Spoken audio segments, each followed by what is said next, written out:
نحمده ونصلي على رسوله الكريم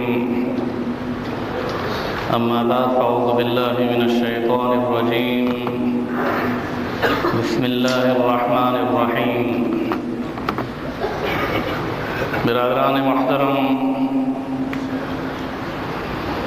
آج میں آپ کے سامنے انشاءاللہ مختصر سیرت عثمان غنی رضی اللہ تعالیٰ عنہ کو بیان کرنے کی کوشش کرتا ہوں۔ اگرچہ حضرت عثمان غنی رضی اللہ تعالیٰ عنہ کا چیپٹر بہت بڑا ہے، ایک مکمل تاریخ کی کتاب ہے، میرے دوستوں اور بزرگوں، حضرت عثمان غنی رضی اللہ تعالیٰ عنہ جو کہ عفان کے بیٹے تھے، العاص کے پوتے تھے، اور 5ویں پشت میں رسول اکرم صلی اللہ علیہ وسلم کا دادا اور حضرت عثمان غنی کا دادا ایک ہے۔ آپ نجیب الطرفین تھے، جیسے باپ کے رشتے میں قریشی تھے، ایسے ماں کے رشتے میں ہاشمی اور قریشی تھے، کیونکہ رسول اکرم صلی اللہ علیہ وسلم کی سگی پھوپھی کی بیٹی کے بیٹے تھے۔ ام حکیم کی بیٹی کا نکاح عفان سے ہوا تھا، اور عفان سے ہونے والا بیٹا عثمان، اس اعتبار سے رسول اکرم صلی اللہ علیہ وسلم کے ساتھ آپ کا یہ رشتہ ماں اور باپ دونوں کے ساتھ ملتا ہے۔ آپ اپنی خوبصورتی کے اعتبار سے، میں کہوں یا کوئی اور کہے، یہ نہیں بلکہ رسول اکرم صلی اللہ علیہ وسلم کا ارشاد بیان کرتا ہوں۔ آپ نے فرمایا کہ عثمان کو اپنی شکل کے اعتبار سے بھی مجھ سے مشابہت ہے۔ عثمان غنی رضی اللہ تعالیٰ عنہ کی مشابہت حسن کے اعتبار سے سفید، درمیانہ قد، لیکن داڑھی بڑی لمبی اور خوبصورت تھی، تاہم یہ کہ رسول اکرم صلی اللہ علیہ وسلم نے ان کے کچھ اوصاف جو حسن اور جمال کے، ان کو اپنے ساتھ مشابہت میں گنوایا۔ میرے دوستوں اور بزرگوں، عفان مکہ مکرمہ میں بہت بڑے تاجر تھے،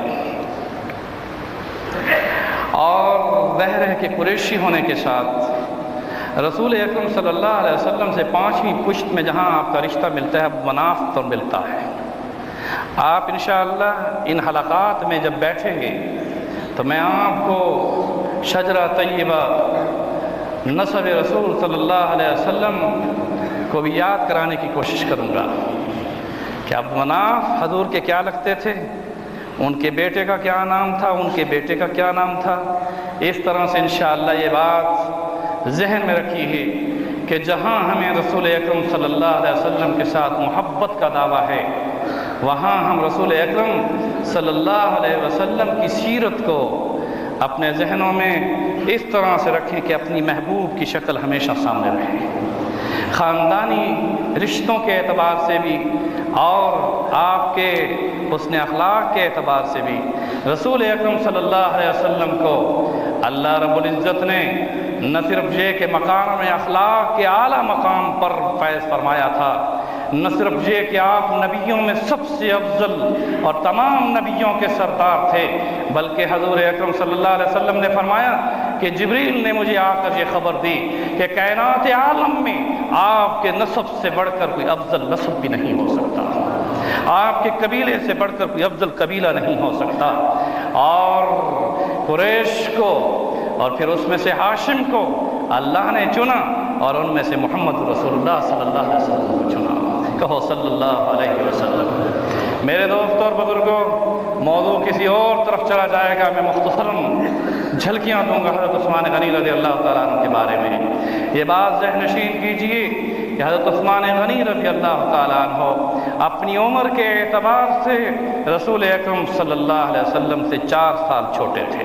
کتنے سال؟ 4 سال چھوٹے تھے۔ اور جس وقت رسول اکرم صلی اللہ علیہ وسلم کو منصب نبوت اور غار حرا میں تاج نبوت پہنایا گیا، اور پھر آپ صلی اللہ علیہ وسلم نے اعلانیہ طور پر جب دعوت دی اللہ کی وحدانیت کی اور اپنی رسالت اور نبوت کی، اس وقت حضرت عثمان غنی رضی اللہ تعالیٰ عنہ کی عمر مبارک 36 سال تھی۔ کتنی تھی؟ 36 سال تھی۔ اور یہ بات ذہن نشین رکھیے کہ سیدنا ابو بکر صدیق رضی اللہ تعالیٰ عنہ جس وقت رسول اکرم صلی اللہ علیہ وسلم پر ایمان لائے، وہ واقعہ میں بیان کر چکا ہوں، آپ کے ذہنوں میں ہوگا کہ اس بات کے انتظار میں رہتے تھے کہ کب نبوت کا دعویٰ ہو اور میں آپ کے دست حق پرست پر بیعت کر کے آپ پر ایمان لاؤں۔ کیوں کہ وہ ساری نشانیاں پہلے دیکھ چکے تھے۔ میرے دوست اور بزرگوں، جب حضرت ابو بکر صدیق رضی اللہ تعالیٰ عنہ ایمان لائے، آزاد مردوں میں پہلا نمبر اسلام لانے والوں میں کس کا تھا؟ بولو زور سے۔ حضرت صدیق اکبر کا تھا۔ کس کا تھا؟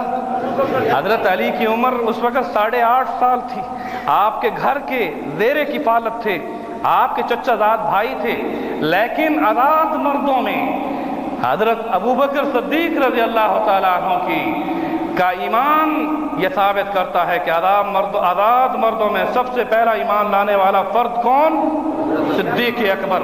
اور پھر جب صدیق اکبر رضی اللہ تعالیٰ عنہ نے رسول اکرم صلی اللہ علیہ وسلم سے یہ پوچھا کہ اب میرے ذمہ کیا کام ہے، آپ نے فرمایا جیسے میں نے اللہ کی طرف بلانا ہے تو نے بھی اللہ کی طرف بلانا ہے۔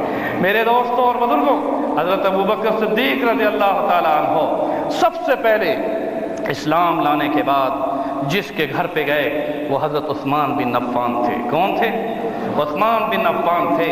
حضرت ابو بکر نے حضرت عثمان کو دعوت اسلام دی اور دعوت اسلام دے ہی رہے تھے، ابھی دار ارقم میں یا گھر میں آنا نہیں بلکہ ابھی دعوت دے ہی رہے تھے۔ میرے دوستوں اور بزرگوں، اس بات کو ذہن نشین کیجئے کہ رسول اکرم صلی اللہ علیہ وسلم کا گزر ابو بکر صدیق کی طرف ہوا تو دیکھا کہ عثمان سے ابو بکر بات فرما رہے ہیں۔ حضرت ابو بکر نے گفتگو اپنی جاری رکھی، رسول اکرم صلی اللہ علیہ وسلم سن رہے تھے، اور یہاں یہ ثابت کر دیا کہ نبی کے سامنے اس دنیا میں سب سے پہلا دائی بن کر جو آیا ہے وہ ابو بکر صدیق تھے، جس کی دعوت پر جب رسول اللہ صلی اللہ علیہ وسلم نے ابو بکر کی عثمان غنی کو دعوت اسلام دیتے دیکھا اور سنا تو آپ نے اس میں اضافہ فرمایا عثمان میرے ہاتھ پہ ایمان قبول کر لو، جنت کا سرٹیفکیٹ لے لو۔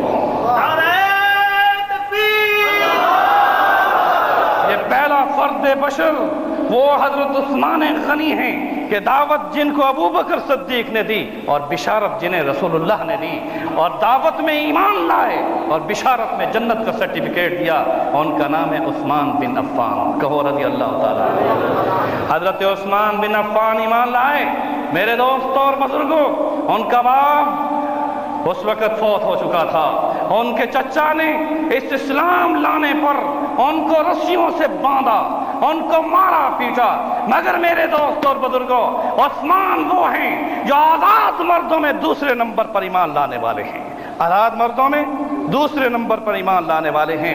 جب ایمان لائے میرے دوستوں اور بزرگوں، تاریخ شاہد ہے رسیوں میں جھگڑ کر رکھا جاتا تھا، مارا جاتا تھا، مگر واضح کر دیا اپنے چچا العاص کو، اور یہ واضح کر کے آپ نے فرمایا، کیا فرمایا؟ فرمایا کہ جان جا سکتی ہے مگر اللہ کی وحدانیت اور رسول اللہ کی نبوت پر جو ایمان لا چکا ہوں اس میں کوئی بھی کسی طرح سے بھی نرمی نہیں آ سکتی، بلکہ جیسے ایمان لایا ہوں شہادت اپنی منظر سمجھتا ہوں۔ اور یہاں یہ ثابت کر دیا کہ ایمان کے بعد مومن کی سب سے بڑی تمنا وہ شہادت ہوا کرتی ہے۔ کیا ہوا کرتی ہے؟ شہادت ہوا کرتی ہے۔ میرے دوستوں اور بزرگوں، یہاں میں کیسے اس واقعے کو بیان کروں؟ رسول اکرم صلی اللہ علیہ وسلم کی خدمت میں ایسی حالت میں آتے تھے کہ وہ عثمان جو بہت بڑے تاجر کا بیٹا، جس کے پاس مال و زر تھا، جن کے پاس تجارت کا مال تھا، رسیوں سے باندھے گئے اور پھر تکلیف دی گئی، دکانوں کا بائیکاٹ کرا دیا گیا۔ رسول اکرم صلی اللہ علیہ وسلم نے فرمایا عثمان اگر تیرے لیے مادی ذرائع میں یہ بائیکاٹ کر رہے ہیں، وہ روحانی رشتہ تجھے اور اپنے خاندان کا وہ رشتہ تجھے عطا کرتا ہوں۔ حضرت رقیہ کا نکاح عثمان غنی کے ساتھ کر دیا۔ اپنی بیٹی حضرت رقیہ کا نکاح کس کے ساتھ کیا؟ حضرت عثمان غنی کے ساتھ کیا۔ میرے دوستو، تاریخ کے اوراق کو پلٹیے، دیکھیے کہ رسول اللہ صلی اللہ علیہ وسلم کی کتنی بیٹیاں تھیں۔ بتاؤ کتنی بیٹیاں تھیں؟ ان میں 4 میں سب سے بڑی کون تھی؟ زینب، اس کے بعد رقیہ، اس کے بعد ام کلثوم، اس کے بعد فاطمہ الزہرا۔ میرے دوستو، زینب کا نکاح ہو چکا تھا، اب دوسری بیٹی کا نکاح کس کے ساتھ ہوا بتائیے؟ حضرت عثمان غنی کے ساتھ ہوا۔ عثمان غنی رضی اللہ تعالیٰ عنہ رشتے میں رسول اللہ کے داماد بن گئے اور خسر رسول اللہ بن گئے۔ اب دیکھیے تعلق کی بات ہے۔ رسول اکرم صلی اللہ علیہ وسلم پر جو سب سے پہلے ایمان لائے اور آزاد مردوں میں وہ کون تھے؟ ابو بکر تھے۔ انہوں نے اپنی بیٹی دے کر خود خسر بن گئے اور رسول اللہ داماد بن گئے۔ عثمان ایمان لائے، رسول اللہ صلی اللہ علیہ وسلم خسر بن گئے، عثمان داماد بن گئے۔ اس طرح سے اس رقیہ سے بیٹا پیدا ہوا، اس کا نام کیا تھا؟ عبداللہ تھا۔ یہی وجہ ہے کہ حضرت عثمان غنی رضی اللہ تعالیٰ عنہ کی کنیت ابو عبداللہ تھی۔ کیا تھی؟ ابو عبداللہ تھی۔ حضرت رقیہ رسول اللہ صلی اللہ علیہ وسلم کی بیٹی ہیں، ان کے بطن مبارک سے اللہ پاک نے بیٹا عطا فرمایا تھا۔ اس بیٹے کا نام کیا تھا؟ عبداللہ تھا، لیکن 6 سال کی عمر میں وہ فوت ہو گئے۔ میرے دوستوں اور بزرگوں، لیکن کنیت ہمیشہ رہتی ہے۔ عثمان رسول اللہ کے داماد بنے اور ان سے ہونے والا بیٹا جو نواسہ رسول تھا وہ عبداللہ، اسی کی کنیت پر ابو عبداللہ تھے، اسی کی کنیت پر ابو عبداللہ تھے۔ میرے دوستو، جب مکہ میں اپنے خاندان نے مارنا پیٹنا شروع کر دیا، رسول اکرم صلی اللہ علیہ وسلم نے عثمان غنی کو یہ فرمایا کہ عثمان، میری بیٹی کو لے کر حبشہ کی طرف ہجرت کر جاؤ۔ کہاں ہجرت کر جاؤ؟ حبشہ کی طرف ہجرت کر جاؤ۔ میں بڑے دعوے کے ساتھ کہہ رہا ہوں کہ عثمان غنی رضی اللہ تعالیٰ عنہ مکہ مکرمہ میں ایمان لانے کے بعد صحابہ کرام میں پہلے نمبر کے وہ صحابی ہیں جنہوں نے اپنی ماں کے ساتھ، جنہوں نے اپنی بیوی کے ساتھ مکہ کو چھوڑا اور پہلا مہاجر ہونے کا شرف حاصل کیا۔ پہلے مہاجر ہونے کا، سب سے پہلا مہاجر جس نے ہجرت کی اسلام کے لیے، دکانوں کو چھوڑا، تجارت کو چھوڑا، مال و زر کو چھوڑا، اپنے والدین کی اور ساری یعنی جتنی جائیداد تھی اس کو چھوڑا، اور سب سے پہلے ہجرت کر کے کہاں گئے؟ حبشہ گئے۔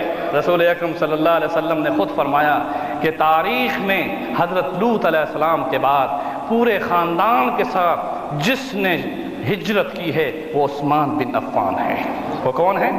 عثمان بن عفان ہے۔ میں تاریخ کیسے بتاؤں آپ کو میرے دوستو، جنہوں نے اپنی زوجہ طاہرہ حضرت رقیہ جو کہ بنت رسول تھیں ان کے ساتھ اور اپنی ماں کے ساتھ کہاں کی ہجرت کی؟ حبشہ کی ہجرت فرمائی۔ اور یہ بات ذہن نشین کر لو، میں زیادہ لمبائی میں نہیں جاتا، طوالت میں نہیں جاتا۔ حبشہ میں کیا ہوا، وہاں پہنچ کر نجاشی کے ساتھ کیا ہوا؟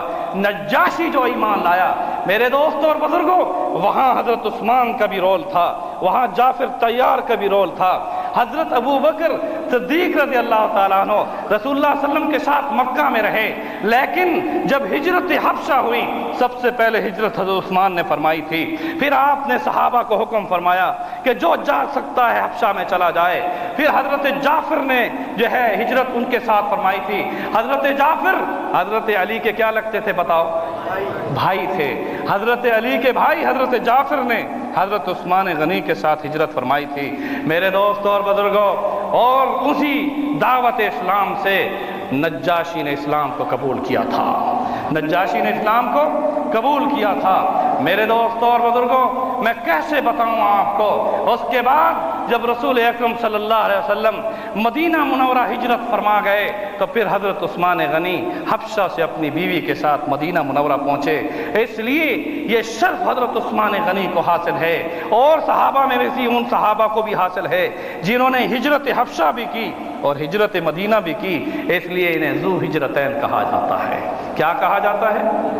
2 ہجرت کرنے والے، مکہ سے حبشہ کی اور پھر مدینہ کی 2 ہجرت کا شرف۔ جن صحابہ میں ان میں عثمان غنی بھی ہیں، حضرت عثمان کو یہ شرف حاصل ہوا ہے۔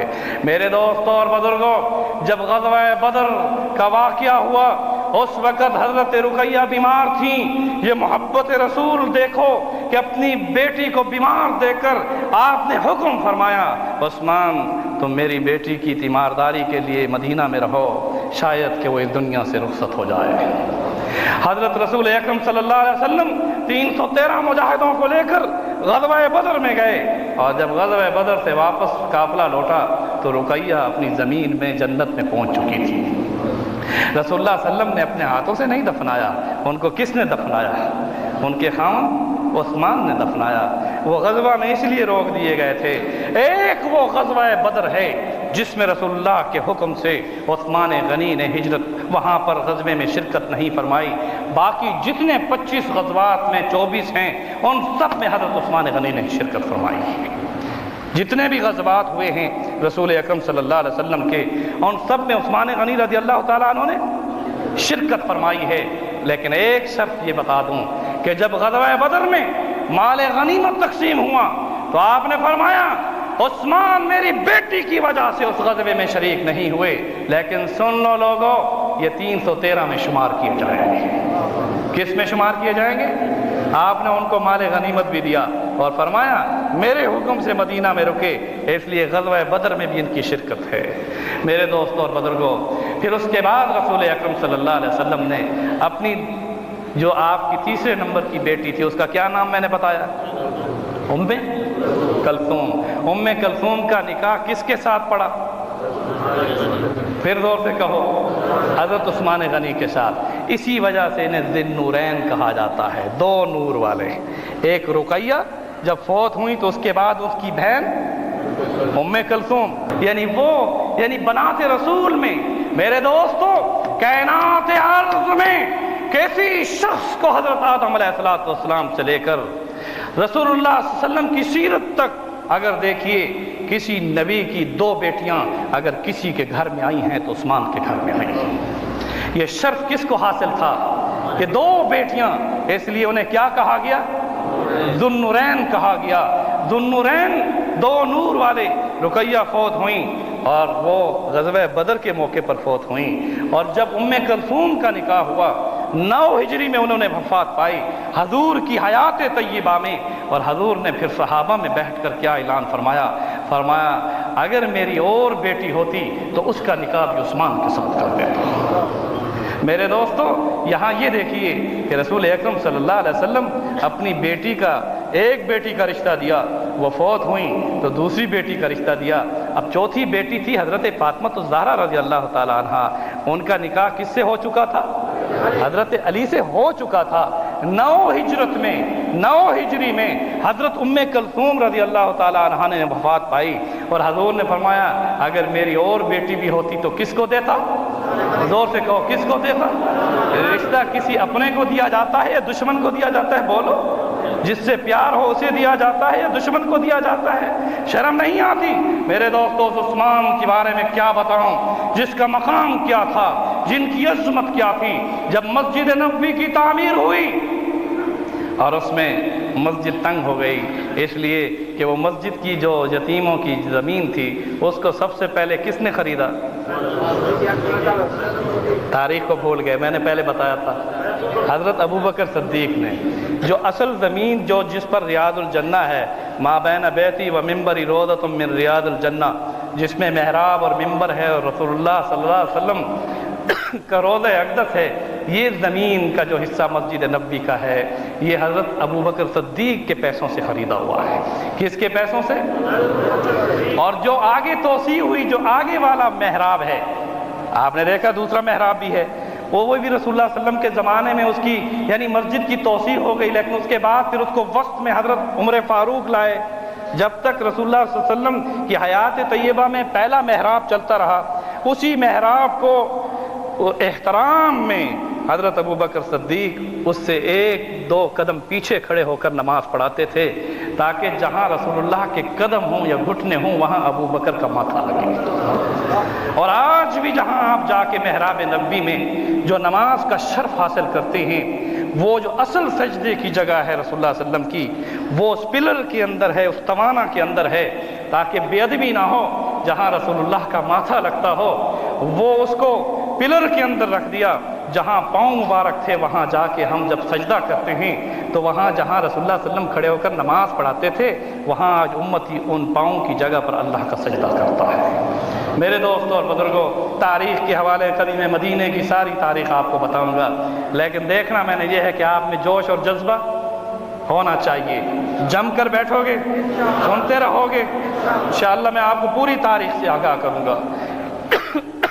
میرے دوستوں اور بزرگوں، حضرت عثمان غنی رضی اللہ تعالیٰ عنہ جو جس وقت کے مدینہ منورہ پہنچ چکے تھے، وہاں حبشہ میں انہوں نے تجارت کی تھی، کیونکہ مزاج میں تجارت تھی، وہاں سے نفع لے کر آئے۔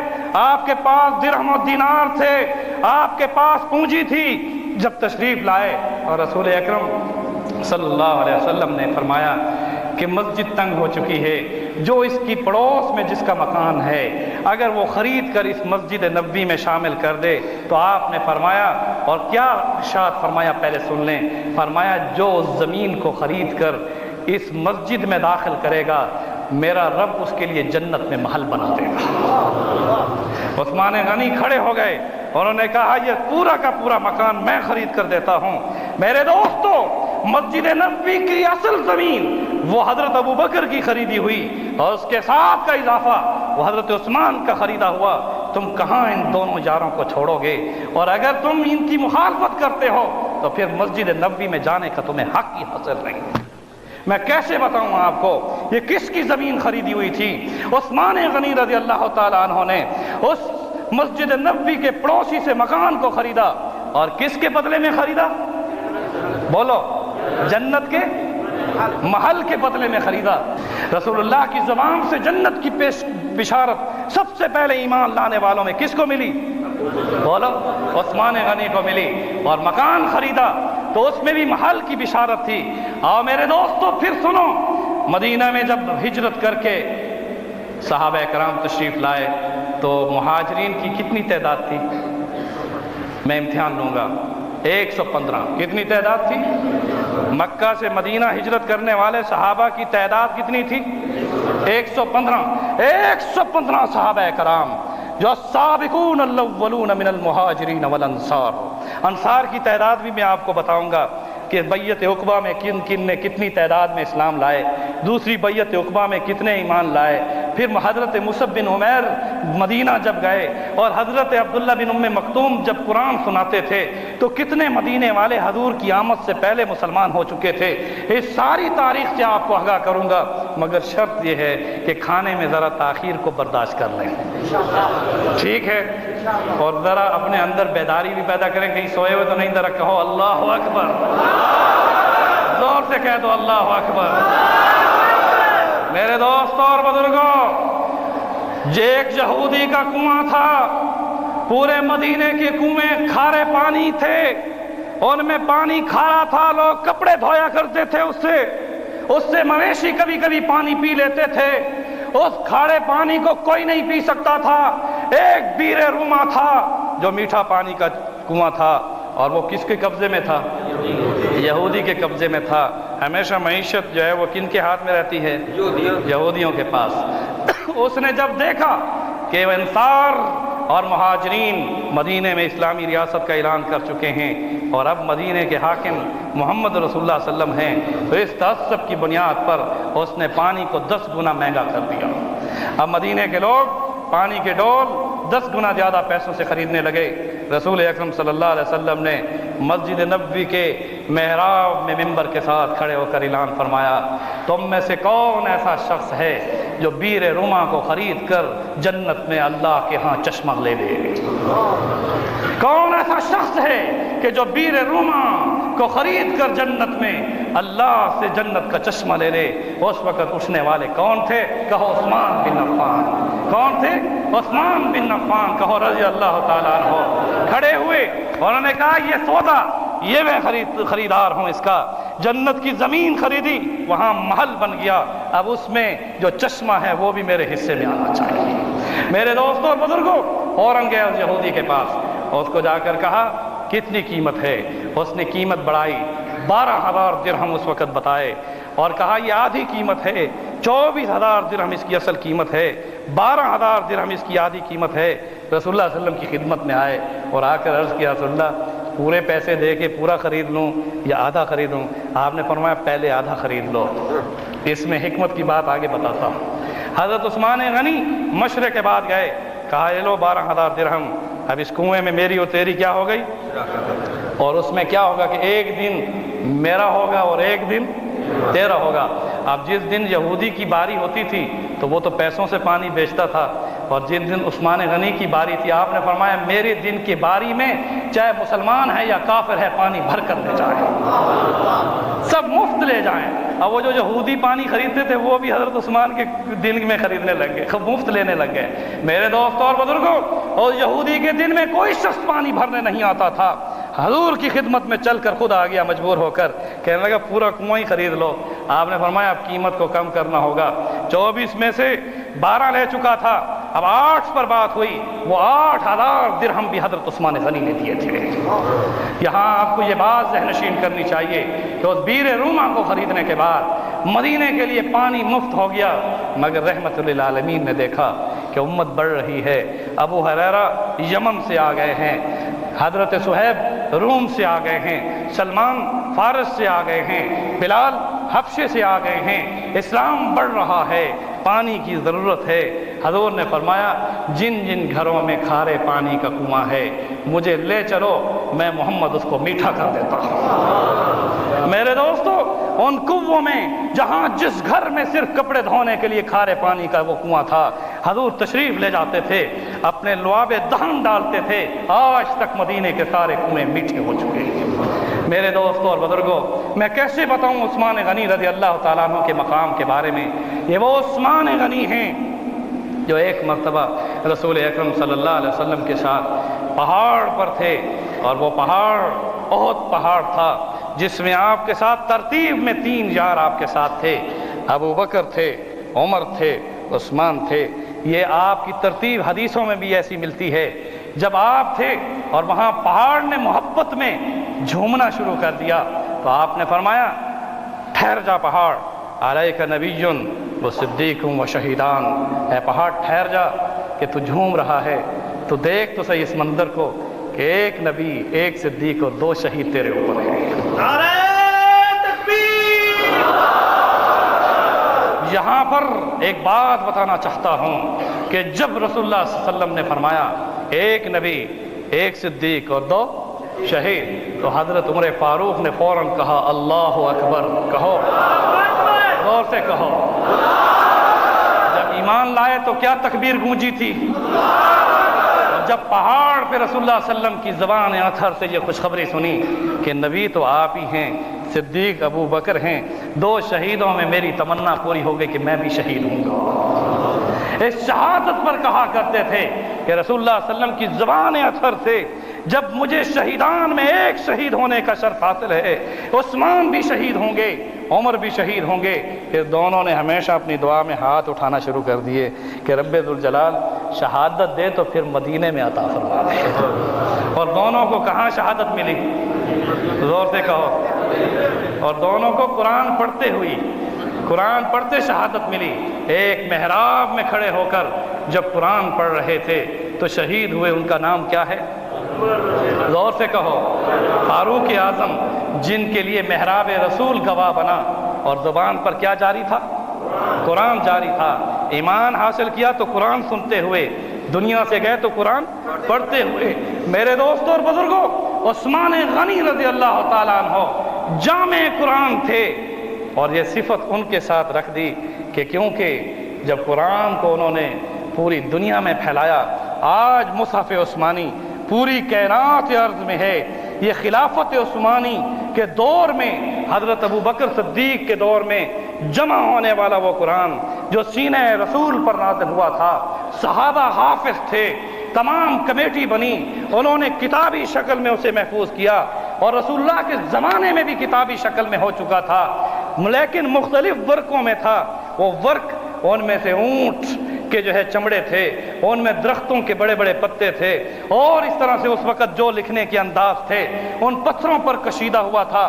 ان سب کو جب اکٹھا کر دیا تو میرے دوستوں اور بزرگوں، عثمان غنی وہ واحد ہیں جو جامع قرآن ہیں، جنہوں نے یہ اعلان کیا کہ میری سلطنت میں افریقہ تک اسلام پہنچ چکا ہے، ہند تک اسلام پہنچ چکا ہے، مصر اور یہ سارے علاقے ان کی خلافت کے اندر تھے۔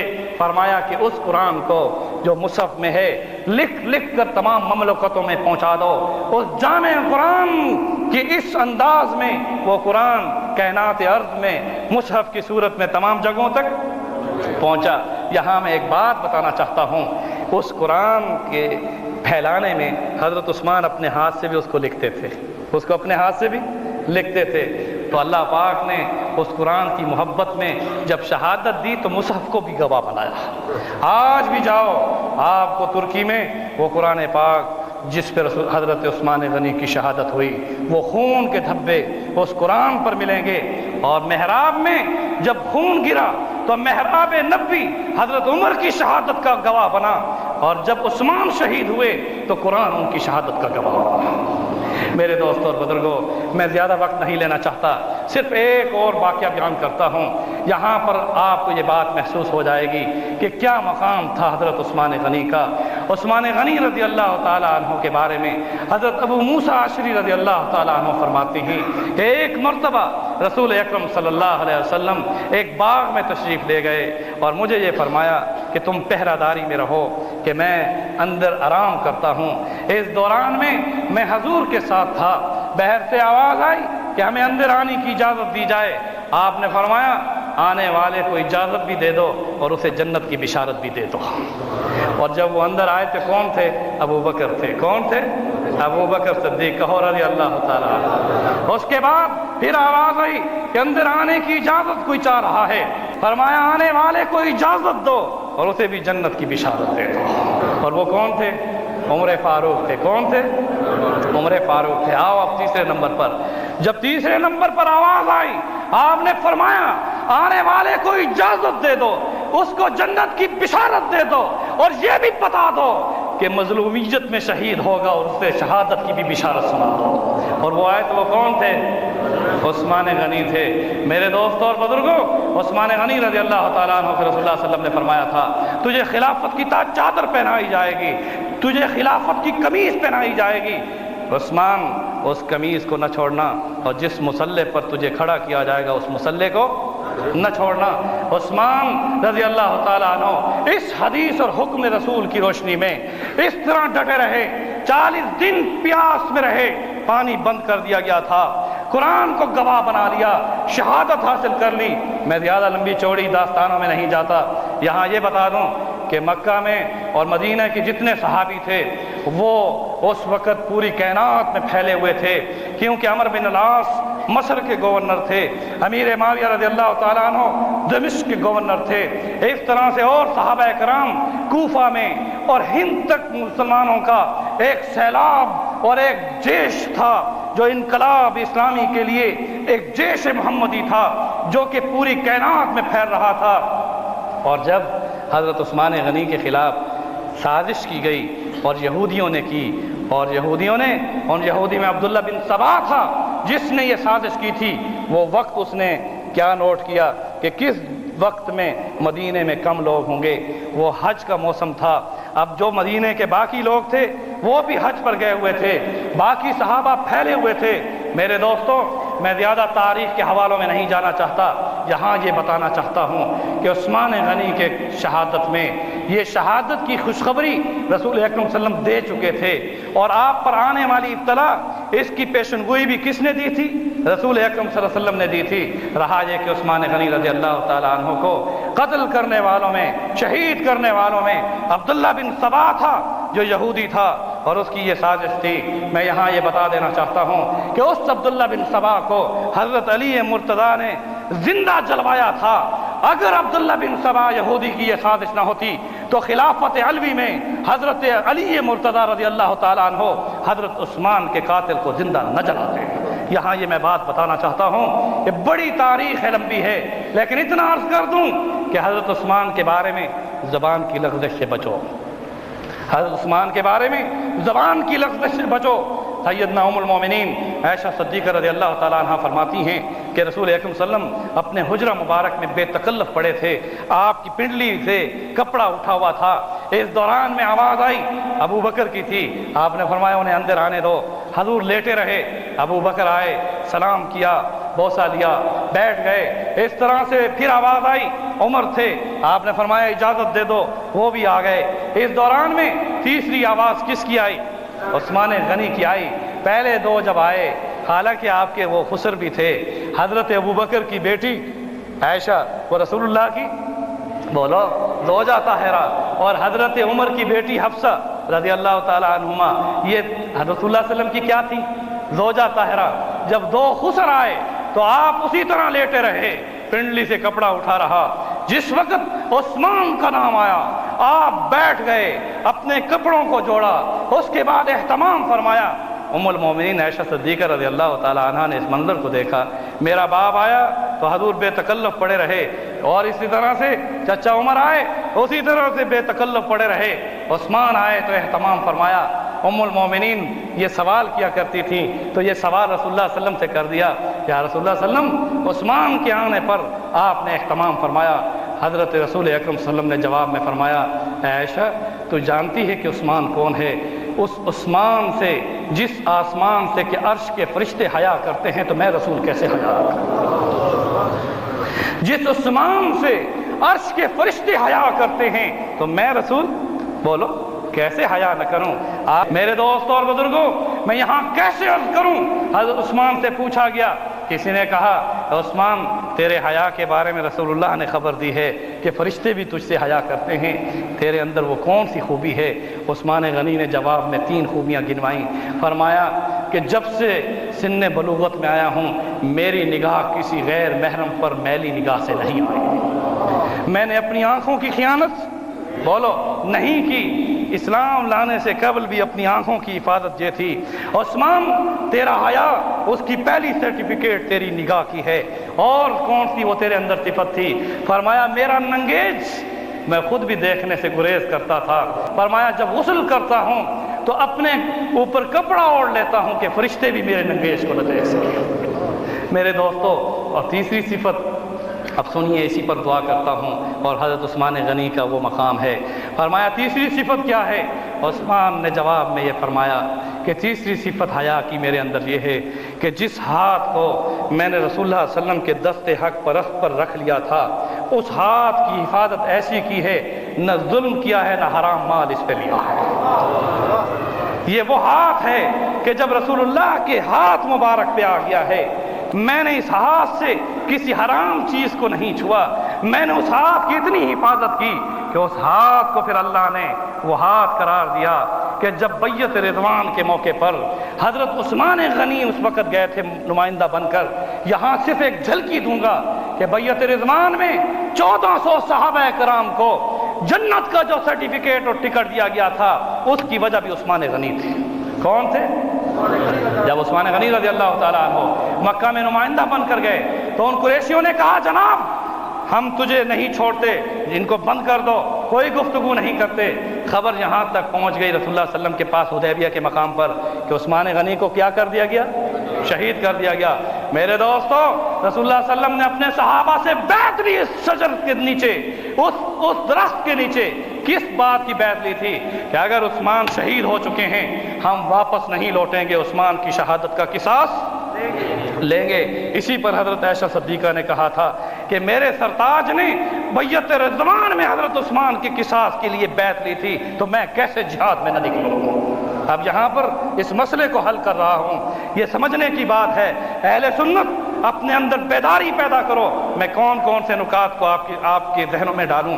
اتنا عرض کر دوں میرے دوستوں اور بزرگوں، وہ حضرت علی مرتضیٰ کے خلاف جنگ نہیں تھی، وہ قاتلین عثمان کے خلاف جنگ تھی، کیونکہ حضرت عائشہ صدیقہ رضی اللہ تعالیٰ عنہ کا یہ مطالبہ تھا کہ جیسے میرے رسول نے، میرے سرتاج نے اس حدیبیہ کے مقام پر عثمان کی اس خبر کو سن کر کے وہ شہید کر دیے گئے ہیں، تو 1400 صحابہ سے کس چیز کی بیعت لی تھی؟ بولو، شہادت کی بیعت لی تھی۔ اور اللہ نے پھر آیت نازل فرمائی لقد رضی اللہ عن المؤمنین اذ یبایعونک تحت الشجرہ، کہ اللہ پاک ان بیعت کرنے والے جنہوں نے درخت کے نیچے رسول اللہ کے دست حق پرست پر بیعت کی، سب سے بولو، سب سے زور سے کہو، راضی ہو گیا۔ اور یہ رضا کا سرٹیفکیٹ کس کی بیعت پر ہوا؟ اور میرے دوستو اب یہاں یہ بات بتاؤں، جب یہ آیت نازل ہوئی اور خبر بھی آ گئی کہ عثمان زندہ ہیں، خبر بھی آ گئی تو عثمان زندہ ہیں، حضور نے فرمایا جس کی وجہ سے یہ سرٹیفکیٹ تقسیم ہوئے ہیں، اے اللہ یہ ہاتھ میرا ہے، یہ ہاتھ عثمان کا ہے اور تیرا ہاتھ اس کے اوپر ہے۔ اب درمیان میں کس کا ہاتھ تھا؟ اوپر کس کا ہاتھ تھا؟ نیچے کس کا ہاتھ تھا؟ اور جس ہاتھ پہ بیعت ہو رہی ہے وہ کون تھے؟ رسول اللہ صلی اللہ علیہ وسلم تھے۔ عثمان مکہ میں ہیں، جیل میں ہیں، اور حضور اس شرف میں کہ اس بیعت رضوان میں جن صحابہ سے اللہ راضی ہو چکا، عثمان بھی اس میں اور شرف کے ساتھ رنگا جائے۔ فرمایا عثمان کا ہاتھ یہ ہے، میرا ہاتھ ہے، اور ید اللہ، اور اللہ کا ہاتھ اوپر ہے۔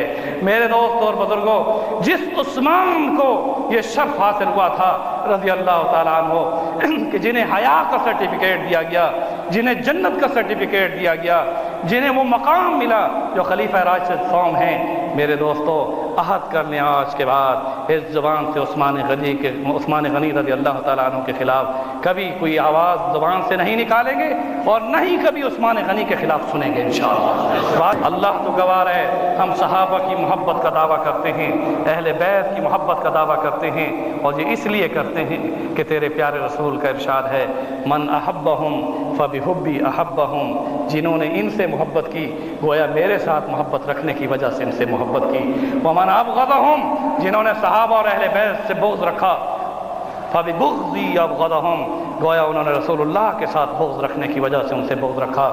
عہد کر لیں کہ صحابہ اور اہل بیت کی محبت اپنے دلوں میں لے کر ایمان پر جمے رہیں گے انشاءاللہ تعالی۔ رب ذوالجلال تو ہمارے گناہوں کو معاف فرما دے، ہمیں ہدایت عطا فرما دے۔